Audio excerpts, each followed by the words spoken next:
안녕하세요. 물리학 원 담당 교사 유희선입니다. 이번 시간부터는 물질과 전자기장 단원을 학습하겠습니다. 대단원 2에서 3단원이 여러분의 기말고사 범위에 해당합니다. 그럼 한 학기 동안의 물리학 원 진도가 모두 끝나게 되겠죠. 우선 우리는 물질의 전기적 특성을 먼저 살펴볼 겁니다. 그 다음에는 물질의 자기적 특성을 살펴볼 건데, 전기는 플러스 마이너스, 즉 전하와 관련된 학문이고, 자기는 NS, 지금까지 우리가 자석에 대해서 배워봤던 내용과 유사하다고 볼 수 있습니다. 이번 시간에 학습할 내용은 물질의 전기적 특성을 살펴보기 위해 가장 중요한 원자와 전기력 단원입니다. 원자와 전기력을 배우기 위해 우리는 원자 구조의 변천 과정을 살펴봐야 하고, 원자 구조의 변천 과정은 아래 그림에 잘 정리되어 있습니다. 다음은 톰슨, 러더퍼드, 보어가 제안한 원자 구조를 나타낸 것이다. 톰슨은 음극선 실험이라는 것을 통해 전자를 발견하였습니다.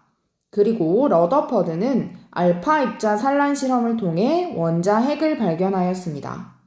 이 전까지는 원자의 구조가 무엇인지, 그리고 원자를 구성하고 있는 입자가 무엇인지 명확히 정의되지 않았습니다.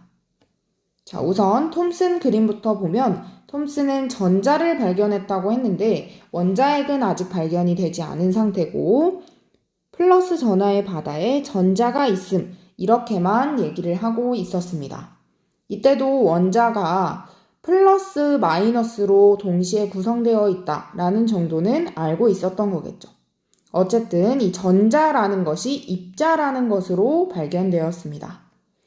자, 그 다음 세월이 조금 흘러서 러더퍼드라는 과학자는 원자 핵을 발견했는데, 이 원자 핵이 중간에 아주 작은 위치에 모여 있으며 대부분의 공간은 빈 공간인데, 이 빈 공간에 전자가 존재한다 라고 설명했습니다. 그래서 원자 핵이 존재하며 전자가 임의의 모든 궤도에서 원운동 가능하다고 했습니다. 그러니까 전자가 우리가 지금 알고 있는 보어 모형처럼 특정한 에너지 값만을 갖는 것이 아니라 연속적인 에너지를 갖는다라고 설명한 것이죠. 이렇게 되면 많은 문제가 발생하는데, 대표적인 문제로는 이 전자가 언젠가는 원자 핵 쪽으로 인력에 의해서 끌어당겨져서 이렇게 원자 핵 쪽으로 다가가는 문제가 발생하게 됩니다. 그런데 실제로 전자와 원자 핵은 달라붙지 않고 떨어져서 일정한 궤도를 유지하므로 이것은 나중에 틀린 것으로 밝혀진 것이죠. 그것을 보어라는 사람이 얘기한 겁니다. 자, 그래서 보어는 전자가 원자 핵 주위를 특정한 궤도에서 원운동함, 이렇게 설명을 했고, 이 특정한 궤도를 우리는 에너지 준위라고 합니다. 여러분이 화학 원 시간에 아마 들어봤을 겁니다. 자, 그래서 이렇게 톰슨, 러더퍼드, 보어 모형으로 진화를 하면서 각각의 핵심이 되는 입자가 어떻게 발견됐는지, 핵심이 되는 내용은 무엇인지를 여러분이 알면 문제를 푸는데 어려움이 없을 겁니다. 자, 그럼 톰슨과 러더퍼드가 어떻게 전자와 원자 핵을 발견했는지 한번 살펴보겠습니다. 1897년 톰슨은 기체방정관에서 나오는 음극선이 전기력과 자기력에 의해 휘어지는 현상으로부터 음극선이 마이너스 전하를 띠는 입자임을 알아내었다. 이것이 바로 톰슨의 음극선 실험입니다. 자, 여기서부터 형광펜을 한번 쳐보겠습니다. 톰슨은 기체방정관에서 나오는 음극선이라는 마이너스 전하를 띤 입자가 휘어지는 현상으로부터, 여기에 마이너스 전하를 띠는 입자가 들어있구나. 그래서 이 입자를 전자라고 표현을 합니다. 이 실험의 원리나 아니면 자세한 내용은 중요하지 않고, 물리학 원 수준에서는 음극선은 마이너스 전하를 띠고 있으며 여기 안에 전자들이 들어있어서 이 전자가 톰슨에 의해서 발견되었고 그래서 이것이 원자를 구성하는 입자임이 밝혀졌다라는 정도만 알면 됩니다. 자, 오른쪽 그림을 보면 전기력의 영향을 받아 음극선이 아래쪽으로 휘어지더라. 즉 플러스 극쪽으로 휘어지더라 하는 것이고 그러면 여기에 이제 마이너스를 띠는 전자가 존재하는구나 라고 생각을 하게 된 것이죠. 자, 그 다음 자기력의 영향을 받아 위쪽으로 휘어진다. 나중에 이제 배우겠지만 자기력과 전기장이 동시에 걸려 있으면 이 입자는 특정한 방향으로 이동하게 되는데 이 나 실험을 통해 추가적으로 확인한 것이고 이게 어느 방향으로 휘는지는 여러분이 자세히 알지 않아도 됩니다. 자, 전자의 전하량은 2로 표현하며 이는 1.6 곱하기 10의 마이너스 19제곱 쿨롱이다 라고 되어 있죠. 이 전하량이라는 것은 플러스와 마이너스를 얼마나 가지고 있는지를 나타내는 거고 이 전하량의 단위는 뒤에 나오겠지만 쿨롱입니다. 저렇게 대문자 C로 표현하면 됩니다. 자, 그럼 요거를 이제 형광펜 쳐서 표시를 해보겠습니다. 이 전자의 전하량은 1.6 곱하기 10의 마이너스 19제곱. 되게 작은 숫자죠. 10을 19번이나 나눠줘야 되니까. 그런데 모든 전하는 이 값의 정수배가 되기 때문에 이를 기본 전하량이라고 한대요. 이 이유는 아래에서 이제 원자 핵의 전하량이 이 기본 전하량의 정수배가 된다라는 것을 설명을 들으면 이해할 수 있게 됩니다. 어쨌든 전자 하나의 전하량은 기본 전하량 2라고 표현하는 것을 알아두면 됩니다. 자, 여기까지가 톰슨의 음극선 실험이고 이제 알파 입자 산란 실험, 즉 러더퍼드가 실행한 실험을 한번 살펴보겠습니다. 원자를 구성하는 원자 핵의 존재는 알파 입자를 금박에 투과시키는 실험으로 알려졌다. 이 알파 입자는 헬륨 원자 핵입니다, 여러분. 알파 입자는 여러분이 알고 있는 2번 헬륨의 원자 핵이고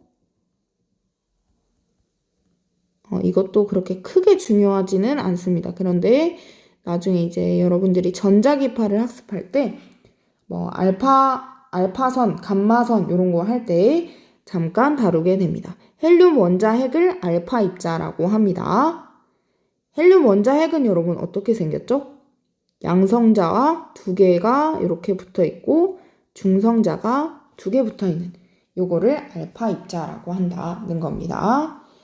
자, 이것을 금박에 투과시켰습니다. 금을 사용한 이유는 금은 연성과 전성이 좋다고 하죠. 즉 잘 늘어나는 것과 잘 펴지는 것이 좋다라고 얘기를 중학교 때 한 번쯤은 들어봤을 겁니다. 그래서 아주 얇게 펴면 요 아래쪽에 있는 그림처럼 이 원자핵이 한 3개 정도만 나와 있는데 이렇게 얇은 층을 형성하게 됩니다.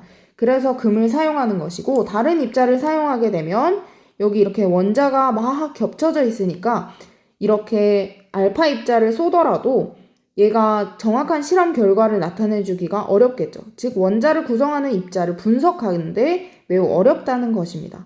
그래서 금을 사용하게 되었습니다. 이때 알파 입자는 작고 무거우며 플러스 전하를 띠는 입자라고 이렇게 되어 있습니다. 알파 입자는 작고 무거우며 플러스 전하를 띠는 입자. 당연히 양성자 2개, 중성자 2개로 되어 있으니까 플러스 전하를 띠겠죠. 이 실험에서 대부분의 알파 입자는 금박에서 산란하지 않고 직진하였다. 즉 튕겨나오지 않고 경로가 휘지 않고 직진을 하였다는 것입니다. 그런데 때때로 큰 각도로 휘는 경우가 나타났다고 합니다. 이것은 원자에 플러스 전하를 띠는 원자 핵이 존재하며 원자는 원자 핵을 제외하고는 거의 비어 있다는 것을 뜻한다. 자, 일단 형광펜 치고 그림으로 설명하겠습니다. 원자에 플러스 전하를 띠는 원자 핵이 존재하며 핵을 제외하고는 거의 비어 있다는 것을 뜻한다. 자, 여기서 한번 아래쪽에 살펴보겠습니다.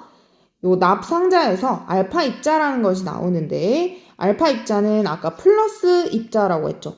그러니까 여기에 알파 플러스 전하를 띠는 입자를 이렇게 팡 쏘게 되면 이 플러스 전하를 띠면 여기에서 이렇게 대부분을 통과한다는 것은 대부분이 금 원자가 빈 공간이라는 것이겠죠. 그러니까 대부분은 다 이쪽에 포진을 하고 몇 개만 이렇게 특이하게 반대쪽이나 저 옆쪽으로 튀어나왔다는 것입니다. 자, 그럼 얘가 만약에 원자 핵이 마이너스라면 이 플러스 입자가 다가가면서 여기 찰싹 달라붙어 버리겠죠. 그러면 다시 되튕겨 나오는 그런 일은 없을 겁니다. 그쵸? 그런데 만약에 여기 이제 플러스 전하가 있게 되면 얘네 둘 사이에는 서로 밀어내는 청력을 작용하죠. 그래서 이렇게 다가가다가 플러스가 밀어버리기 때문에 뒤로 튕겨 나오는 그런 일이 일어난다는 것입니다. 이것을 산란이라고 합니다. 그러면 이 실험을 통해 러더퍼드는 뭐라고 설명을 했냐면 대부분은 통과했으니까 원자는 대부분 빈 공간이구나. 즉 이렇게 다 이렇게 통과하는 빈 공간을 통과해서 저 스크린에 나타나고 몇 개의 입자는 그 원자 핵에 매우 가까워서 힘을 받았기 때문에 이렇게 몇 개 튀어나오는 그런 형태를 띠더라 라고 이제 설명을 한 것입니다. 그래서 이 실험 결과로부터 러더퍼드는 플러스 전하를 띠는 원자 핵이 원자 중심에 존재한다 라고 얘기를 한 것이죠. 자, 그래서 정리를 해보면 톰슨은 음극선 실험, 요 그림을 좀 기억하면 좋습니다, 여러분. 음극선 실험을 통해 발견한 것은 전자였죠. 자, 러더퍼드는 알파 입자 산란 실험을 통해 원자 핵을 발견했죠. 이렇게 이해를 하면 됩니다. 아래쪽에 이제 원자 핵의 전하량을 좀 살펴볼 건데 원자 핵의 전하량은 기본 전하량의 양의 정수배라고 되어 있습니다. 이게 무슨 말인지 설명을 한번 해보겠습니다. 여기 뒤에까지는 안 쳐도 되고 정수배까지 이렇게 치겠습니다. 자, 원자 핵의 전하량이 기본 전하량의 양의 정수배. 말이 어렵죠. 이것을 살펴보면 우리가 원자는 전체적으로 중성이다라는 말을 알고 있죠. 자, 원자는 만약에 1번 수소로 살펴봅시다.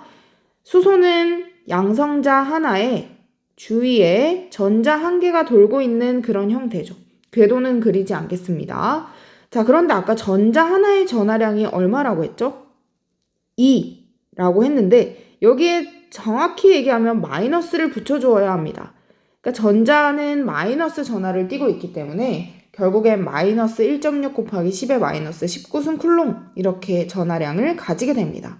그런데 이 원자 자체, 수소 원자 자체가 중성이려면 더했을 때 전하량이 0이 되어야 한다는 뜻이고 그러면 이 원자 핵 하나의 전하량은 플러스 2가 되겠죠. 자, 여기서 우리는 수소가 1번인 걸 알고 있습니다. 1번일 때는 플러스 2다. 자, 그럼 2번 헬륨을 살펴보겠습니다. 헬륨은 양성자 2개에 중성자 2개가 붙은 이런 형태를 하고 있고 마찬가지로 전자도 2개입니다. 자, 그럼 전자가 2개라면 마이너스 2, 마이너스 2 이렇게 마이너스 2, 2를 가지게 되겠죠. 그럼 이 원자, 헬륨 원자가 중성이려면 이 원자 핵의 전하량은 플러스 2, 2가 되어야 합니다. 여러분은 경상도 사람이니까 요 2와 2를 구분할 수 있지만 선생님은 구분을 못해서 여러분이 그림을 보면서 이해를 하길 바랍니다. 자, 3번 보겠습니다. 3번 리튬이죠. 리튬은 양성자 3개와 중성자 3개 이렇게 핵이 구성되어 있고 전자는 총 3개가 돌고 있습니다. 그러면 이때는 마이너스 2, 마이너스 2, 마이너스 2 이렇게 마이너스 3, 2를 전자의 전하량으로 볼 수 있고 그럼 원자가 중성이려면 원자 핵의 전하량은 플러스 3, 2가 되어야겠죠. 여기서 우리는 뭘 알 수 있냐면, 여기 왼쪽에 붙는 이 원자 번호만큼을 전자의 전하량에 곱해주면 결국에는 여기는 플러스 1, 2가 됐고 2번 헬륨은 플러스 2, 2가 됐고 3번은 리튬은 플러스 3, 2가 됐구나. 그래서 원자 번호가 Z일 때 원자 핵의 전하량은 Z2, 원자 번호를 곱해주면 되는구나 라는 것을 깨달을 수 있습니다. 그래서 원자가 중성이려면 원자 번호가 Z일 때 원자 핵의 전하량이 Z2가 되어야 한다라는 것입니다. 전자의 질량이 원자 핵에 비해 매우 작으므로 원자 질량의 대부분은 원자 핵의 질량이다.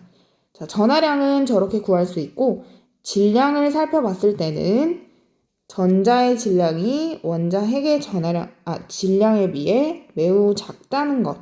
그래서 원자 대부분의 질량은 원자 핵의 질량이라는 것까지 알아두면 완벽합니다. 자, 그럼 뒤쪽으로 넘어가겠습니다. 이제는 이 전자가 원자 핵 주위를 어떻게 원운동하는지를 분석해 보겠습니다. 자, 원운동하는 이유가 바로 전기력입니다. 그래서 이 계속 행성이 항성 주위를 도는 것처럼 원자 핵 주위를 전자가 돌 수 있는 이유는 힘이 존재하기 때문이고 그것을 쿨롱이 전기력이라고 정의하고 크기를 구했습니다. 자, 그럼 위에 쿨롱이 어떤 실험을 했는지를 살펴보겠습니다. 1785년 쿨롱은 두 전하 사이에 작용하는 전기력의 크기를 측정하기 위해 비틀림 저울을 사용하였다. 자, 쿨롱은 두 전하 사이에 작용하는 힘을 알고 싶었습니다. 그래서 비틀림 저울이라는 것을 고안하고 이 비틀림 저울을 통해 전기력의 크기를 측정했는데 이 실험은 그림으로 한번 살펴보겠습니다. 비틀림 저울이라는 것은 얘가 자유롭게 이렇게 돌아갈 수 있는 형태입니다. 자, 여기서 요 화살표대로 요 막대가 이쪽 저쪽으로 이렇게 돌아갈 수 있는 형태를 띠고 있습니다. 자, 그런데 여기 집게로 B공을 이렇게 집어 두었습니다. B공에는 플러스 전하가 이렇게 대전되어 있고 대전이라는 말은 전하를 띈다 라는 말입니다. 한번 적어볼까요? 전하를 띠는 것을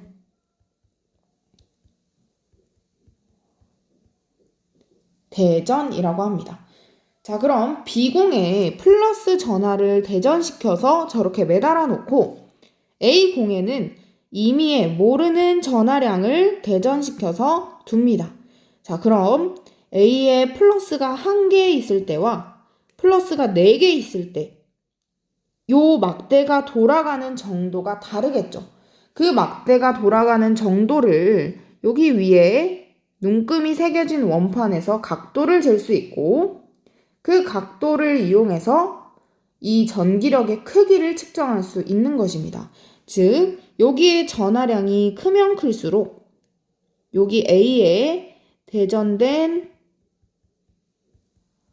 전하량이 커질수록 각도가 증가하는 것이고 이 각도가 증가한다는 말은 전기력이 커진다는 말이겠죠. 그래서 이 A와 B의 같은 전하, 동일한 전하로 대전이 되어 있을 때는 서로 밀어내는 청력이 작용하고 실험을 해보니까 서로 다른 전하로 대전되어 있을 때는 끌어당기는 인력이 작용한다라는 것을 살펴봤습니다.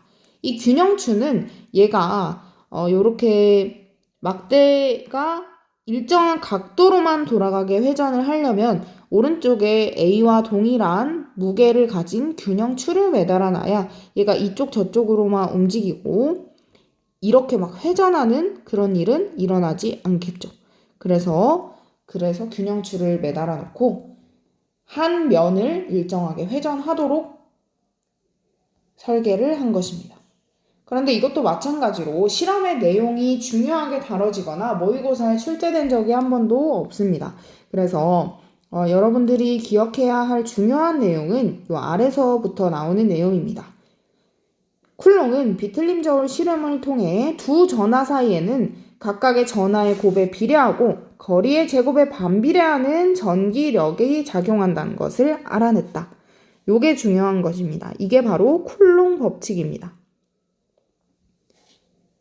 전기력이 작용한다는 것을 알아냈다. 전하의 곱에 비례하고 거리의 제곱에 반비례한다. 즉 Q1과 Q2의 전하량을 가진 전하가 있으면 요 하나하나를 전하라고 합니다. 이거의 크기가 아주 작을 때 우리는 이것을 점전하라고 합니다. 자, 그럼 요 전하를 가진 입자가 이렇게 두 가지 있으면 Q1과 Q2 사이의 거리가 R일 때 쿨롱 법칙은 결국에 저 위에 쪽에 식으로 나타나 있죠. 힘은 F라고 하고 F는 K R제곱분의 Q1, Q2다. 이렇게 쓸 수 있겠죠. R은 둘 사이의 거리, Q1, Q2는 두 전하 사이의 곱, 그리고 참고로 K는 쿨롱 상수입니다. K는 쿨롱 상수. 그냥 비례식을 등식으로 고치기 위해 붙여놓은 상수다, 숫자다 라고 생각을 하면 됩니다. 저 오른쪽에 나오는 9 곱하기 10의 9승, 저거는 외울 필요는 없습니다. 자, 그래서 두 전하 사이에 작용하는 전기력은 전하의 종류가 같으면 척력이 작용하고 전하의 종류가 다르면 인력이 작용합니다. 즉, 척력은 플러스와 플러스 사이나 마이너스와 마이너스 사이, 그 다음 인력은 플러스와 마이너스 사이, 이렇게 작용하는 것을 살펴볼 수 있겠죠. 왼쪽에 나와 있는 것처럼 전하량의 단위는 쿨롱을 사용합니다. 원자 내부의 전자와 원자핵은 서로 다른 종류의 전하를 띠므로, 왜죠? 원자핵은 플러스고 전자는 마이너스이기 때문에. 그래서 서로 당기는 힘, 즉 인력이 작용하며 전자와 원자핵 사이의 거리를 A라고 할 때 전자와 원자핵 사이의 전기 인력의 크기는 다음과 같다. 자, 아까 우리 원자핵의 전하량 살펴봤습니다. 원자핵의 원자 번호가 Z일 때 원자핵은 플러스를 띠죠. 전자 하나의 전하량은 마이너스 2였죠. 근데 여기서는 그냥 크기만 여기 왼쪽에 크기라고 되어 있죠. 크기만 구할 때는 부호를 따지지 않고 그냥 여기에 전하량을 2, 여기에 전하량을 Z2라고 했을 때 요 사이의 거리를 A라고 하면 이 둘 사이, 원자핵과 전자 사이에 작용하는 전기력의 크기는 F는 K R제곱분의 Q1, Q2이니까 요 식은 외워주면 좋습니다. 자, 그러면 K 사이의 거리가 A제곱이고 Z2 곱하기 2가 되겠죠. 그래서 왼쪽에 요 식이 나온 것입니다. 요 식도 마찬가지로 형광펜 표시해 보겠습니다. F 전기력의 크기는 KA제곱분의 Z2제곱이다. 자, 그래서 원자핵과 전자 사이에 끌어당기는 힘이 존재하기 때문에 이 원자핵 주위를 전자가 일정하게 계속 돌 수 있다라는 겁니다. 왜 끌어당겨지지 않고 계속 원운동할 수 있는지는 여러분이 지구와 달을 생각해 보면 됩니다. 자, 지구가 있을 때 지구와 달 사이에는 달입니다. 달 사이에는 끌어당기는 만유 인력이 존재하죠. 이 만유 인력 때문에 달이 지구 쪽으로 점점 당겨지나요? 가까워지나요? 그게 아니라 일정한 속도로 등속 원운동을 하게 되죠. 그거와 마찬가지로 이 사이에 힘이 존재하며 원자핵 주위를 전자가 일정한 속력으로 원운동하게 되는 것입니다. 그런데 이 원자핵과 전자도 질량을 가지기 때문에 중력도 작용하겠죠. 그런데 이 중력의 크기는 왼쪽에서 구해본 결과 10의 39승배만큼 전기력에 비해 좀 작다고 합니다. 그래서 중력의 크기는 보통 이제 고려를 하지 않고 전기력의 크기만 고려하는데 사실 둘 다 모두 작용하는 힘이고 여기에서는 보통 원자 주위를 도는 전자를 설명할 때는 전기력만 고려한다 라는 정도만 알아두면 됩니다. 자, 거의 다 왔습니다. 마지막 파트로 넘어오겠습니다. 전기력에 의한 전자의 속박입니다. 원자 내의 전자와 원자 핵 사이에는 강한 전기적 인력이 작용한다. 왜? 플러스와 마이너스이기 때문에.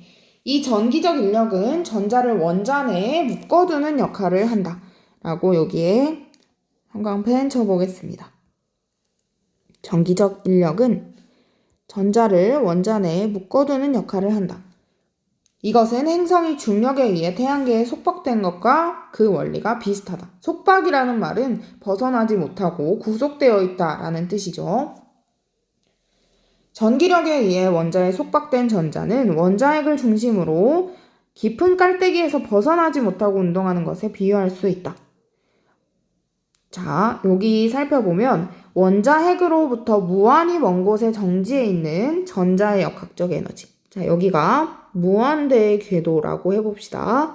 이 무한대의 궤도에서 전자의 역학적 에너지를 0이라고 하면 여기 있는 전자의 에너지. 자, 그러면 전자가 원래는 플러스와 마이너스이기 때문에 이렇게 원자핵 쪽으로 끌어당겨지죠. 그러면 이 전자가 이 안쪽으로 끌어당겨지면 이 전자는 에너지를 어떻게 하는 것이죠? 에너지를 잃나요? 얻나요? 반대로 얘기해보면 이 전자를 바깥쪽으로 이렇게 이동시키기 위해서는 에너지를 더 크게 만들어줘야 되죠. 왜? 플러스와 마이너스 사이에 서로 끌어당기는 힘이 존재하는데 이 끌어당기는 힘에 반해서 저쪽으로 밀어줘야 되니까 이때는 에너지가 증가하겠죠. 그럼 반대의 경우 바깥쪽 무한대의 궤도에서 안쪽으로 올 때는 에너지가 감소할 것입니다. 그러면 무한대의 궤도에서 에너지를 0으로 뒀으니까 무한대의 궤도보다 안쪽에 있는 전자의 에너지는 0보다 작은 마이너스 값을 가진다라고 할 수 있을 것이고 이 무한대의 궤도를 벗어나서 자유롭게 움직일 수 있는 상태가 되면 이 전자는 에너지가 0보다 큰 상태라고 얘기할 수 있겠죠. 그 내용이 왼쪽에 정리되어 있습니다. 자, 여기 형광펜 쳐보겠습니다. 전자가 원자 내에서 전자에 작용하는 여기 위에 쳐볼게요. 전자가 원자 속박되어 있을 때 역학적 에너지는 0보다 작다. 그래서 바깥쪽으로 내보내주려면 먼 궤도로 이동시키려면 외부에서 전자에 일을 해줘야 한다. 자, 그래서 역학적 에너지가 0보다 커지면 일을 해줘서 0보다 커지면 전자는 원자에서 분리되어 자유롭게 운동한다. 그러나 속박된 전자는 외부에서 전기적 인력을 극복할 수 있는 에너지를 공급하지 않으면 계속 원자에 속박되어서 에너지 준위를 도는 특정한 궤도를 도는 운동을 하게 되겠죠. 그래서 원자의 구조가 유지될 수 있는 것입니다. 자, 이 원자의 구조를 알면 스펙트럼을 이해하는 데에도 또 뒤에 나오는 에너지띠, 도체, 절연체, 반도체의 특성을 이해하는 데에도 매우 큰 도움이 됩니다. 그래서 오늘은 그 기초를 쌓았다고 생각하면 되고 오늘 수업 내용은 여기서 끝입니다. 오늘도 수고 많았습니다.